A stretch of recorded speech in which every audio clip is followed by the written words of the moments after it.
Hello dear friends, എൻ്റെ പേര് സിബി. ഞാൻ ഇംഗ്ലണ്ടിൽ നിന്നാണ് നിങ്ങളോട് സംസാരിക്കുന്നത്. ഞാനിന്ന് നിങ്ങളുമായിട്ട് ഷെയർ ചെയ്യാനായിട്ടുള്ള ടോപ്പിക്ക്, നിങ്ങൾക്കറിയാം, സെന്റ് കാർഡിനൽ ഹെൻറി ന്യൂമാനെ ലിയോ 14 മാർപ്പാപ്പ 38ാമത്തെ ഡോക്ടർ ഓഫ് ദ ചർച്ചായിട്ട് ഈ കഴിഞ്ഞ നവംബറിൽ റോമിൽ വെച്ച് ഡിക്ലെയർ ചെയ്യുകയുണ്ടായി. നമുക്കറിയാം, നമ്മുടെ കത്തോലിക്ക സഭയിൽ ആയിരക്കണക്കിന് സെയിൻസ് ഉണ്ട്. പക്ഷേ ആഗോള കത്തോലിക്ക സഭയില് ഇതുവരെ 38 ഡോക്ടേഴ്സ് ഓഫ് ദ ചർച്ചാണുള്ളത്. അന്നേരം നമുക്ക് അതിന്റെ ഇമ്പോർട്ടൻസ് നമുക്ക് മനസ്സിലാകും. Cardinal Henry Newman doctor of the church ആകുന്നതിന് മുമ്പ് ഇംഗ്ലീഷ് സ്പീക്കിംഗ് വേൾഡിൽ ആകെ ഒരേ ഒരു ഡോക്ടർ ഓഫ് ദ ചർച്ച് ഉള്ളത് ഞാൻ ഈ താമസിക്കുന്ന ഇംഗ്ലണ്ടിലെ നോർത്ത് ഈസ്റ്റിൽ നിന്നുള്ള saint ബീഡാണ്.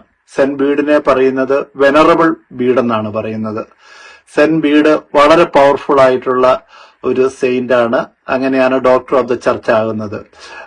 English ecclesiastical history of English people എന്ന് പറഞ്ഞ് വളരെ ബൃഹത്തായിട്ടുള്ള ഒരു ഗ്രന്ഥം രചിച്ചിട്ടുണ്ട്.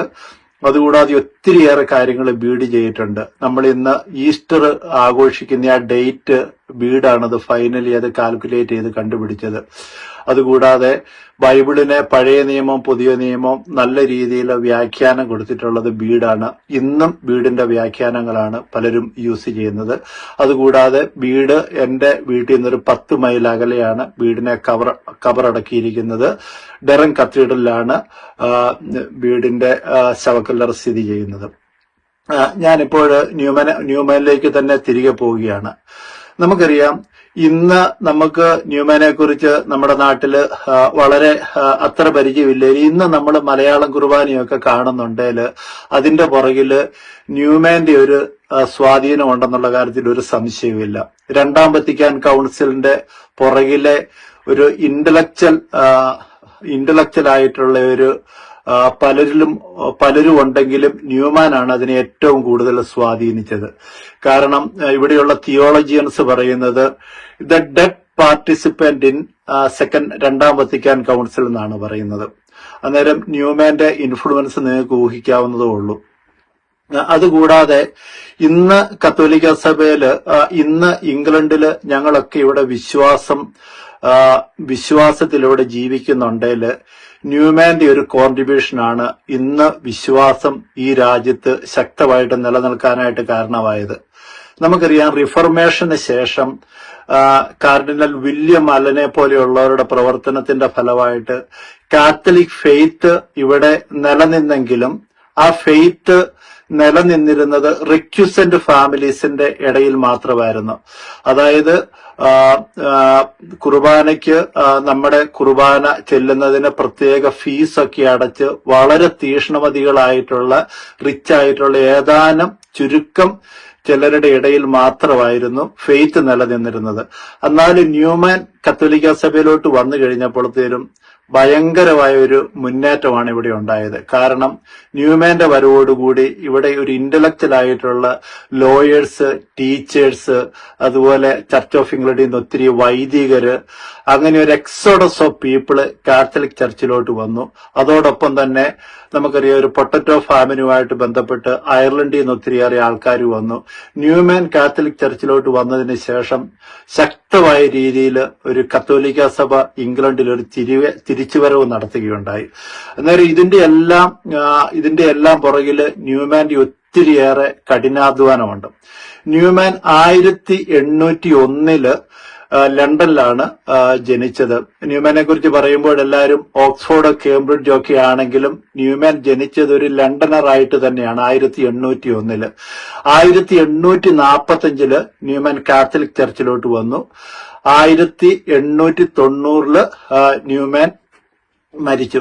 ന്യൂമാന് വളരെ ചെറിയ പ്രായമുള്ളപ്പോൾ ന്യൂമാന്റെ ജീവിതത്തിൽ ഒരു കൺവേർഷൻ നടന്നു. ആ കൺവേർഷനില് ന്യൂമാനെ കുറിച്ച് പറയുന്നത് മൈസെൽഫ് ആൻഡ് മൈ ക്രിയേറ്റർ, ഞാനും എന്റെ ദൈവവും. പിന്നെ ന്യൂമാന്റെ എല്ലാ റൈറ്റിങ്ങുകളിലും ആ ഞാനും ദൈവം, മൈസെൽഫ് ആൻഡ് മൈ ഗോഡ്. ന്യൂമാന്റെ വേൾഡ് ഫേമസ് ആയിട്ടുള്ള ഒരു മെഡിറ്റേഷൻ ഉണ്ട്. God created me to do him some definite service, he has committed some work to me, he has gave me a mission which has not given to anybody. അതായത് ഞാനും എന്റെ ദൈവവും എന്നുള്ള ഒരു വളരെയേറെ ഒരു പവർഫുൾ ആയിട്ടുള്ള ഒരു കൺസെപ്റ്റ് ന്യൂമാന്റെ എല്ലാ റൈറ്റിങ്ങുകളിലും എപ്പോഴും നിലനിന്നിട്ടുണ്ട്. അതുപോലെ ന്യൂമാന്റെ വേറെ ഒരു ഇമ്പോർട്ടൻസ്, റിഫോർമേഷന് ശേഷം ഇംഗ്ലണ്ടില് ഒരു സെയിന്റ് ആയി മാറുന്നത് ആദ്യം ന്യൂമാൻ ആണ്. നമുക്കറിയാം ന്യൂമാന് 2010 ബെനഡിക്ട്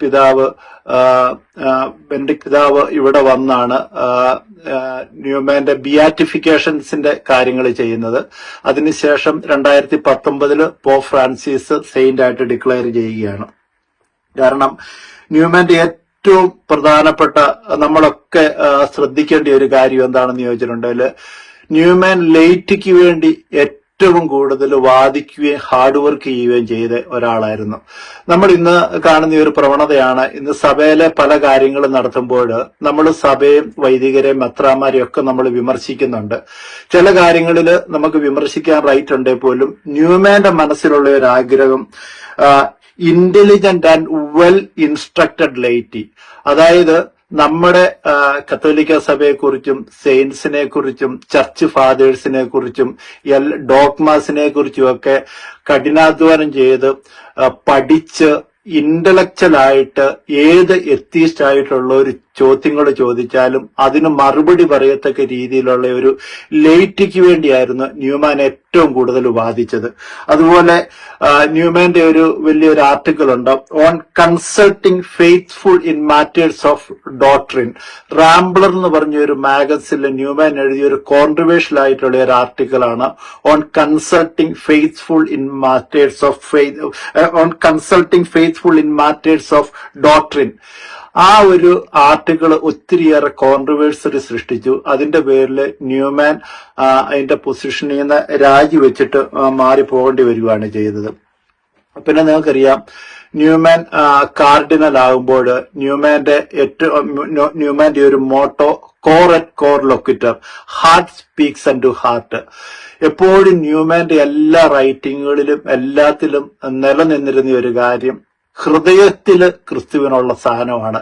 എത്രത്തോളം ദൈവത്തിന് നീ ഹൃദയത്തിൽ സ്ഥാനം കൊടുക്കുന്നുണ്ട്, ഹാർട്ട് എന്നുള്ള ആ ഒരു കൺസെപ്റ്റ് എപ്പോഴും ന്യൂമാന്റെ റൈറ്റിങ്ങിൽ എപ്പോഴും നിലനിന്നിരുന്നു. അതുപോലെ 2010 ബെനഡിക്ട് പിതാവ് ഇവിടെ ബിയാറ്റിഫിക്കേഷന് വരുമ്പോൾ ബെനഡിക്ട് പിതാവ് ചൂസ് ചെയ്ത ആ വിസിറ്റിന് ചൂസ് ചെയ്ത ആപ്തവാക്യം കോർ അറ്റ് കോർ ലൊക്കുറ്റർ എന്നുള്ളതായിരുന്നു. അത് ഇവിടെയുള്ള എല്ലാ റൈറ്റിങ്ങുകളിലും എപ്പോഴും ഇവിടെ ന്യൂമാനെ കുറിച്ച് ആരെന്ത് എഴുതിയിട്ടുണ്ടെങ്കിലും അത് ഇല്ലാത്ത ഒരു റൈറ്റിങ്ങുകളോ ഒരു ബുക്കോ ഉണ്ടോ എന്ന് എനിക്ക് തോന്നുന്നില്ല. കാരണം നമുക്ക് തന്നെ അറിയാം, നമ്മുടെ വിശ്വാസം എന്ന് പറയുന്നത് നമുക്ക് മറ്റുള്ളവർ കാണിക്കാനായിട്ട് നമുക്ക് പലതും ചെയ്യാനായിട്ട് സാധിക്കും. പക്ഷെ നമ്മുടെ ഹൃദയത്തില് ദൈവത്തിനും ക്രിസ്തുവിനും ഒന്നാം സ്ഥാനം കൊടുക്കുന്നുണ്ടോ എന്നുള്ളത് അത് ദൈവത്തിനും നമുക്ക് മാത്രമേ അറിയാനായിട്ട് സാധിച്ചുള്ളൂ. ന്യൂമാൻ ആ ഒരു കാര്യത്തിൽ എന്നും വിശ്വസ്തനായിരുന്നു. അതുപോലെ ന്യൂമാന്റെ വേറെ ഏറ്റവും പ്രധാനപ്പെട്ട ഒരു ക്വാളിറ്റി ഫ്രണ്ട്ഷിപ്പ്.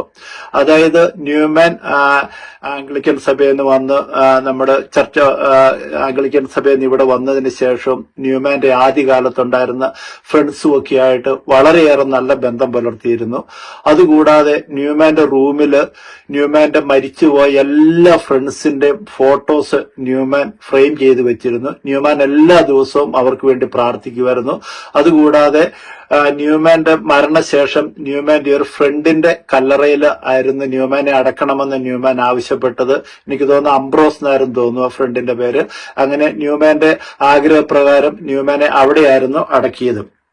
അതുകൂടാതെ ന്യൂമാൻ ഏറ്റവും കൂടുതൽ ഫൈറ്റ് ചെയ്തിരുന്ന ഒരു കാര്യം ലിബറലിസം എന്ന് പറയും. അതായത് അതിനെ ഇന്ന് നമ്മൾ അതിന്റെ അർത്ഥം നോക്കിയാൽ നമുക്കത് ശരിക്കും അത് പിടികിട്ടിയല്ല. എന്നാൽ നിഹിലിസം, അതായത് ദൈവമില്ല, ഒന്നിലും സത്യമില്ല, ഈ ഒരു രീതിയിലുള്ള ഒരവസ്ഥയാണ്. ന്യൂമാന്റെ 38ാമത്തെ ഡോക്ടർ ഓഫ് ദ ചർച്ചായിട്ട് ഡിക്ലെയർ ചെയ്തപ്പോൾ ലിയോ 14 മാപ്പായുടെ പ്രസംഗത്തില് പിതാവ് പറഞ്ഞത്, നമ്മൾ ഈ നിഹിലിസത്തിനെതിരെ ശക്തമായിട്ട് നമ്മൾ പ്രവർത്തിക്കണം എന്നാ പറയുന്നത്. കാരണം എന്താണെന്ന് ചോദിച്ചാൽ നമുക്കറിയാം, ഇന്ന് ദൈവമില്ല, നമ്മുടെ ലൈഫിന് മീനിങ് ഇല്ല, there is no meaning, there is no purpose, I will choose my meaning, ഈ ഒരു രീതിയിലുള്ള ഒരു അവസ്ഥയിൽ കൂടെ പോകുമ്പോൾ ന്യൂമാൻ ഇന്ന് കാലത്തും വീണ്ടും വളരെ പ്രസക്തനാണ്.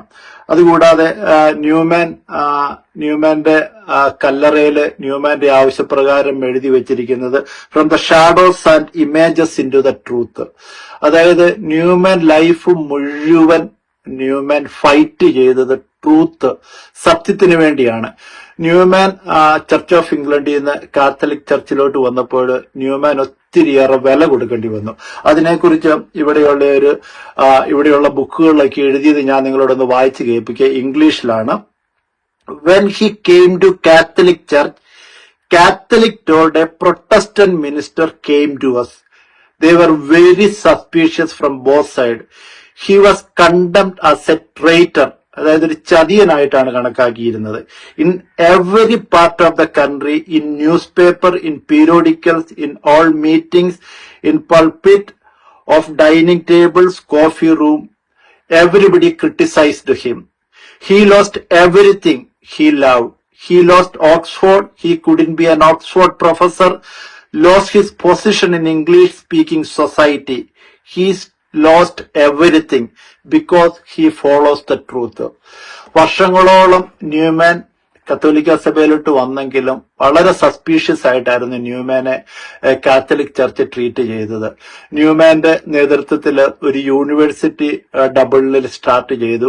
എന്നാൽ ഇത് ഐഡിയ ഓഫ് യൂണിവേഴ്സിറ്റി എന്ന് പറഞ്ഞ് വളരെ പവർഫുൾ ആയിട്ടുള്ള ഒരു ബ്യൂട്ടിഫുൾ ആയിട്ടുള്ള ഒരു ബുക്ക് എഴുതിയിട്ടുണ്ട്. എന്നാൽ അവിടെയുള്ള ബിഷപ്പുമായിട്ട് മുന്നോട്ട് പോകാൻ പറ്റാതെ ന്യൂമാൻ ആ പ്രോജക്റ്റ് പകുതി വഴിക്ക് ഇട്ടുപേക്ഷിച്ച് പോരേണ്ടി വന്നു. അതുപോലെ ന്യൂമാനെ ബൈബിളിന്റെ ഒരു ട്രാൻസ്ലേഷൻ ഏൽപ്പിച്ചു. അതും ന്യൂമാന് കംപ്ലീറ്റ് ചെയ്യാനായിട്ട് സാധിച്ചില്ല. വളരെയേറെ സ്ട്രഗിളിൽ കൂടെ കടന്നുപോയപ്പോഴാണ് ന്യൂമാൻ കാർഡിനൽ ആകുന്നത്.